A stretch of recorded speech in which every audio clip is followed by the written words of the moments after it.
Live করতে আছে, আরেকজন লাইভ দেখাচ্ছে।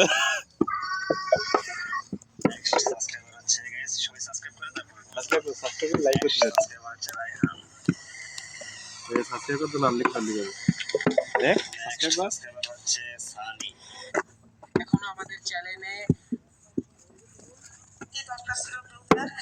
কেন ভাইয়া আপনাকে বলে দিব না? আর আপনি আমার সাথে আমার করে কথা বলতেছেন ভাইয়া? শুরু করে বলতেছি তুমি এত ফাঁকি দাও কেন? আসতে বলতেছে যে সবসময় থাকে ফার্স্ট টু লাস্ট। আজও পর্যন্ত প্রমাণ পেলাম না কি আমার লাইফে ফার্স্ট টু লাস্ট থাকে। সবাই বলে থাকে কিন্তু আমার আওয়াজ কেন মানে না বলেন?